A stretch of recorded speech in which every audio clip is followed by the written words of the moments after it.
Hey there, welcome back to AeroSafe, the aviation weather channel. Today is Sunday, March 10th, and it's about 15:30 Zulu or 11:30 Eastern Time. We're going to be looking at today's weather through the perspective of a pilot using the AeroSafe Weather Brief Checklist. We're going to be using the second half of this checklist to look at all the weather reports and forecasts that pertain to us as pilots. You can get this weather brief checklist by going to gilbertaviation.com/AeroSafe. Click on the download now link, and there she is. We'll start, as we always do, by looking at the current surface analysis from the National Weather Service. This chart is produced by the National Weather Service, but I access it from 1-800-WXBrief.com. The surface analysis gives us an idea of where weather frontal and pressure systems exist, and those systems are what create all of the weather. So we look at this first to get an idea of what's creating the weather that we're about to look at. On the East Coast, we have a cold front that passed through and is now over the Atlantic Ocean, a low pressure system with an occluded front and some warm fronts extending from that as well. Low pressure is rising, which provides a lot of the lifting action necessary to create condensation and precipitation. West of that, we see a cold front, so there's some continental polar air that's come down from Canada, that's coming down from New York and swooping around over through Kentucky and Missouri. Some troughs over the Great Lakes. A trough is an elongated area of low pressure. Low pressure, again, is rising air. That means that air has only one place to go, which is a skinny vertical path. Outside of that, we see some high pressure over Minnesota and Iowa, and a warm front that's kind of pushing its way to the east. Lots of nice high pressure over Texas. In the west, we see a mix of pressure systems, as we often do, some lows and highs and troughs extending from those. There's a low pressure just on the border of Arizona and California with a trough that extends from Oregon all the way down through Mexico. West coast of California, we got a little high pressure system, and then right along the west coast of the country, we see a cold front moving in and an occluded front by a low pressure that's moving in onto the coast of Canada. The next thing I like to look at is the METARs. This gives us an indication of areas that might allow VFR flight versus areas where IFR flight would be required. Stations that are green are reporting VFR. That means a ceiling greater than 3,000 and visibility greater than 5 miles. Red stations are IFR, so it's a ceiling less than 1,000 or visibility less than 3 miles. Blue stations are in between VFR and IFR, and the stations are low IFR, so a ceiling less than 500 and visibility less than a mile. If we just look at this, there's a lot of VFR areas across the country, pretty much California to Indiana and West Virginia. VFR is reported when there's a ceiling greater than 3,000 and visibility greater than 5 miles. And a ceiling is only a broken or overcast layer. So that means that we could have a report of VFR weather, but still have clouds that may preclude safe flight under visual flight rules. The VFR stations that are open, so we've got the green rim around a white circle, means that there are no ceilings at all. So for instance, if we pop here into Nebraska and we look at Broken Bow, wind is 190 at 4, 10 miles of visibility and clear. Versus over in Idaho, Coeur d'Alene, wind is 090 at 4, 10 miles of visibility. There is rain scattered at 4,100, broken at 5, overcast at 6,500. Check ride question for you. Surprise! At Coeur d'Alene, at the time of this METAR, what was the lowest ceiling?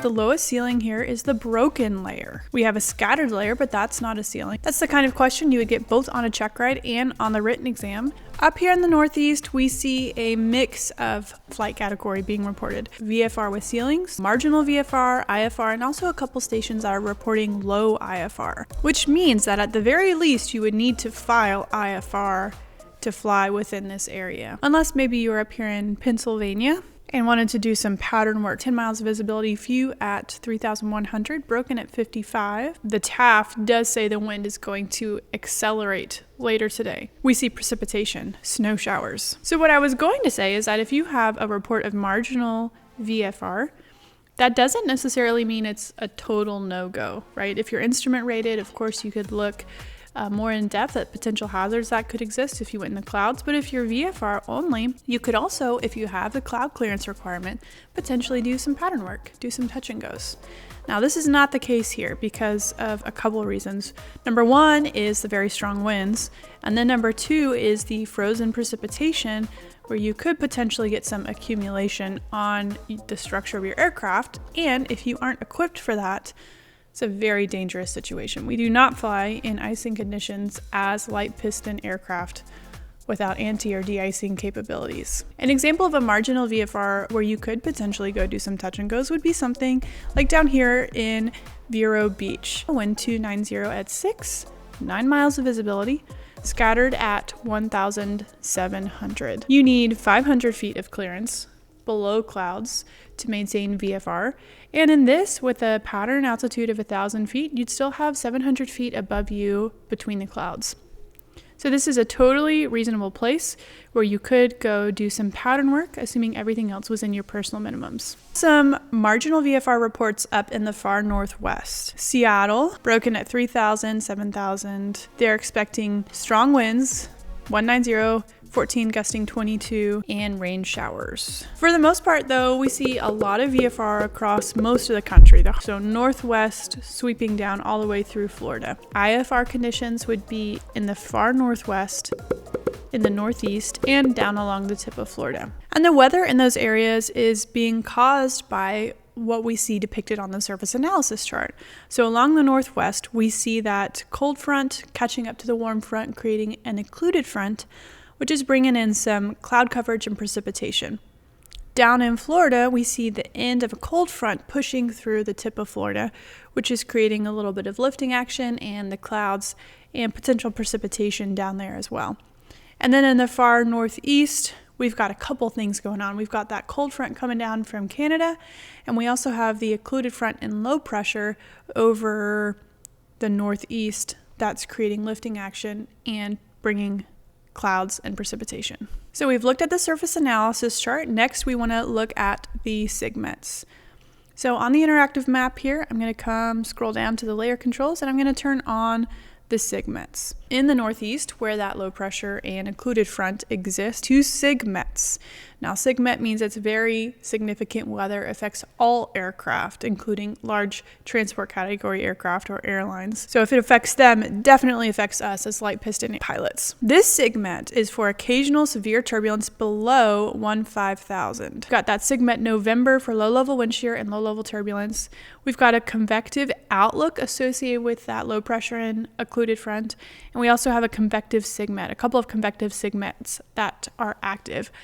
Area of embedded thunderstorms moving from 180 at 35 knots top to flight level 290. Convective segment off of the coast of Washington and Oregon. Thunderstorms moving from 200 at 25 knots tops to flight level 250. Definitely stay away from flying in that area until the convective activity has passed. Segments are a really big deal for all aircraft and especially a big deal for light piston. It should be within your personal minimums to never fly within a segment. Next, we'll look at the air mets. Look at the Zulus and freezing levels first. Air met Zulus give us an indication where it's very likely to experience icing.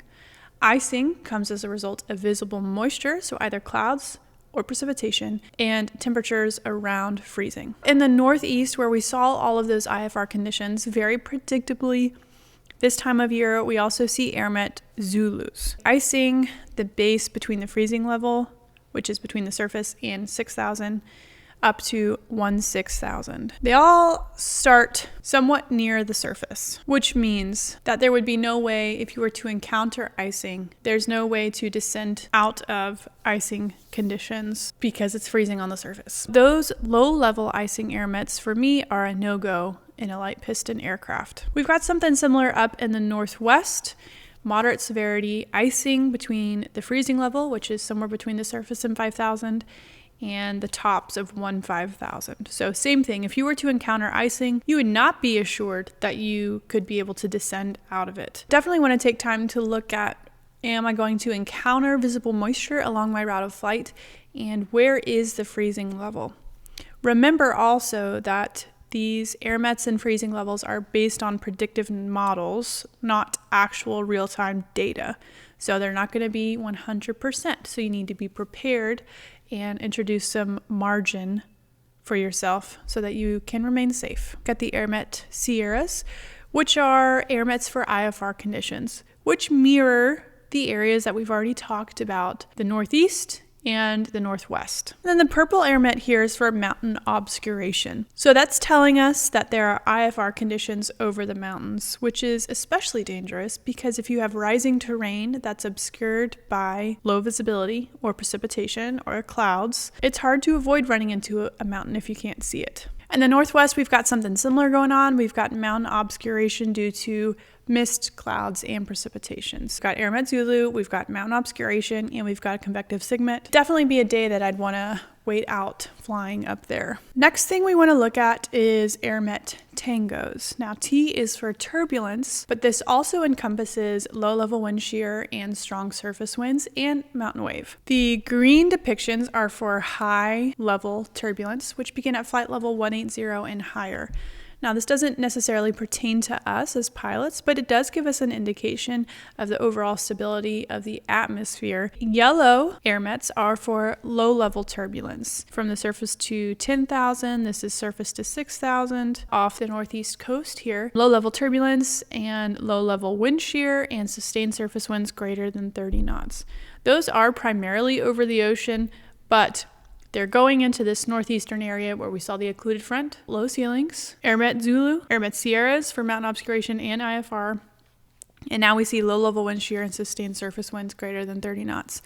There's a lot telling us right now that it would be best to wait a day before we go flying up in the northeast. Northwest is looking similar. We've got low-level turbulence, we've got high-level turbulence, low-level wind shear air mets as well. Very similar story up here in the Northwest. AirMet Zulu, mountain obscuration, convective sigmet, low-level wind shear, low-level turbulence. Looking down the barrel of a lot of indications that you don't want to go flying. Not only is it going to be uncomfortable, highly uncomfortable, the safety of the flight is in question. Low-level wind shear in particular is most dangerous when we're taking off or landing. Gain or loss of airspeed when we're close to the ground and trying to really control that energy could be the difference between flying and being below your stall speed or no longer flying. We've looked at SIGMETs and AirMets. Let's now pull up the layer for PIREPs. A couple urgent ones, the ones outlined in red, are a big deal. This one here in Virginia, Piper with turbulence moderate to severe. Over Louisville, DA-20, moderate turbulence, low-level wind shear plus or minus 10 knots between the surface and 1,000. DA-20 is a very small airplane. It's going to be much more subject to the whims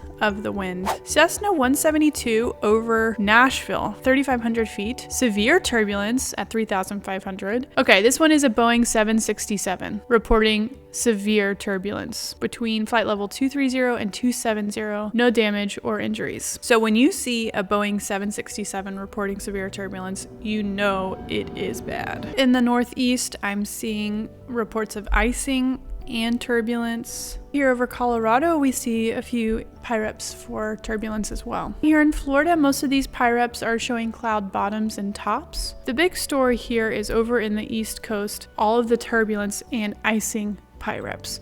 So we have the AirMets, which basically are where the forecasters say the models are showing us that it's highly likely you're going to experience turbulence or icing in these places. PIREPs exist for a couple reasons. One of the biggest ones is to inform other pilots about the actual conditions as they exist right now and at what altitude and the type of airplane and what the conditions are in terms of, is the turbulence light in severity or is it severe? And same thing with the ice. Is it light or severe? And what type of ice is it? So those PIREPs exist for pilot communication. They also exist for pilot to forecaster communication. Forecasters put out these AirMets, but if they never get a PIREP that confirms it or denies it, then they don't really know if it was accurate or not. We can also use PIREPs to communicate with controllers who can then use that information to better control traffic and put them in the most comfortable and safe positions. These PIREPs are saying to me that in addition to everything we saw up in the Northeast and the Northwest and some added areas, I wouldn't want to be flying in these places where I see lots of PIREPs.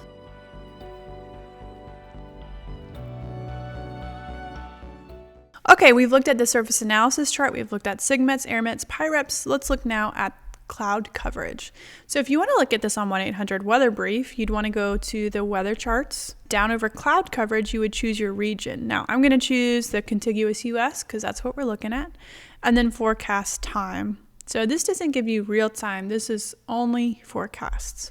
So if we go 3 hours into the future, we can get this pretty picture of cloud coverage throughout the US.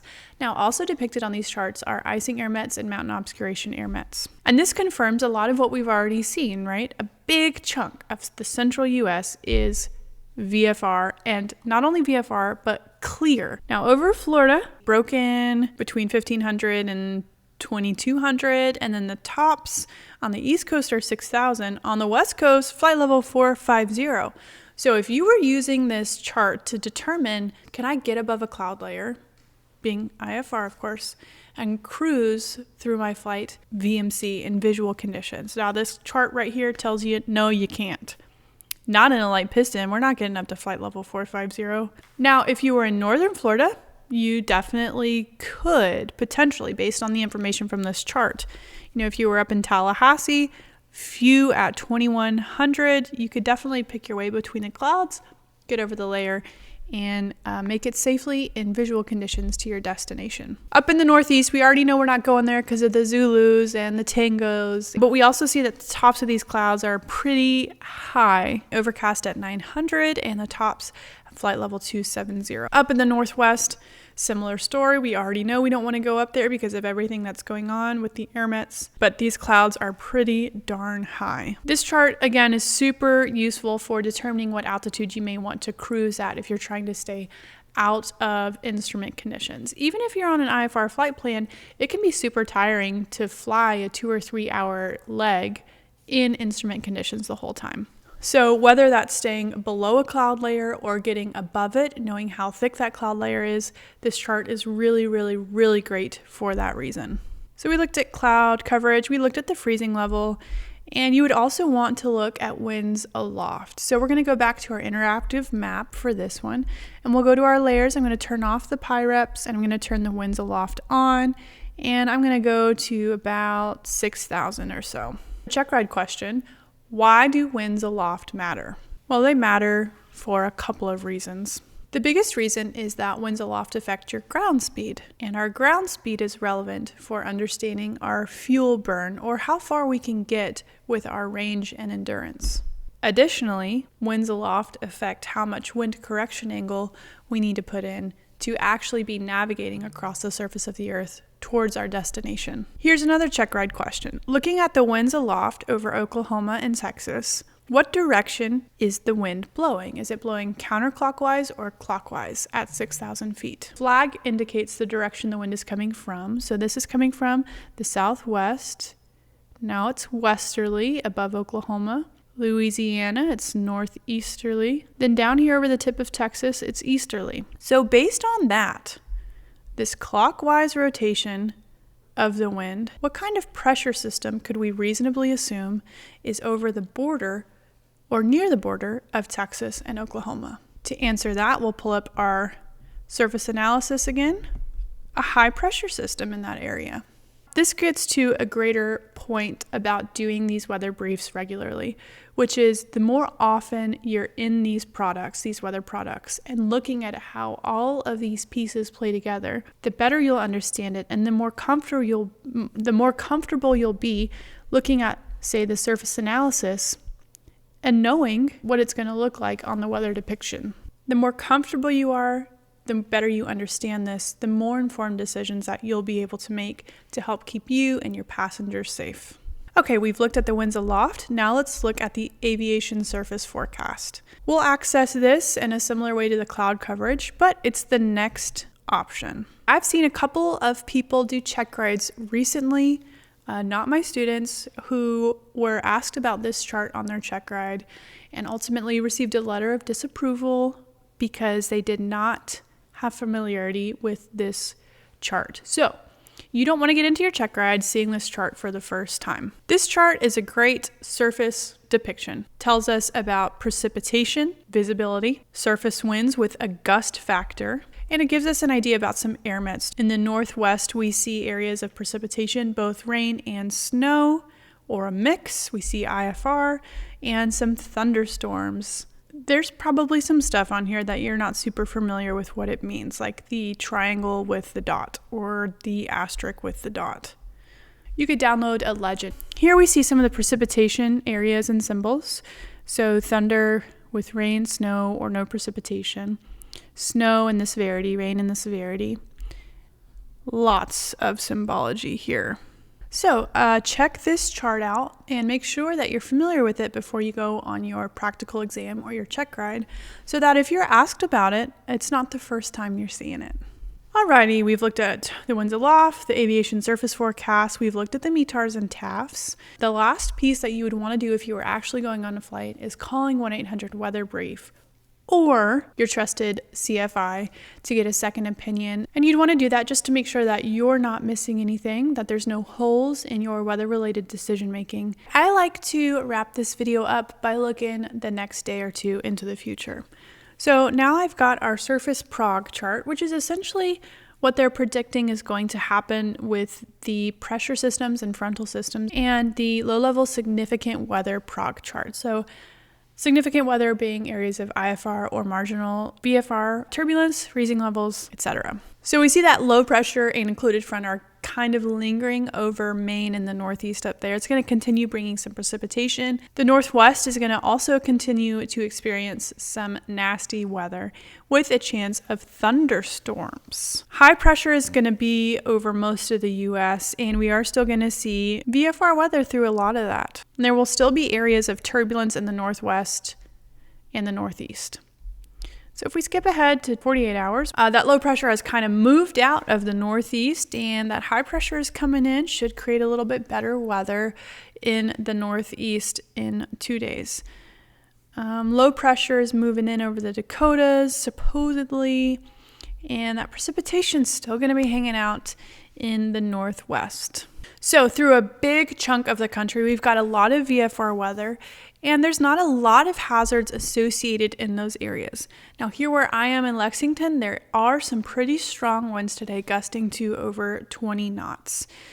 Now depending on where you live and the strength of the wind where you are relative to your runway, that might still be a situation where you feel safe flying. Be prepared because wind does shift direction. The areas of IFR are the northeast and the northwest, and there are a lot of hazards associated with that IFR weather. There are Zulus, mountain obscurations, and IFRs, and convective activity. We want to stay out of those areas today and probably tomorrow as well.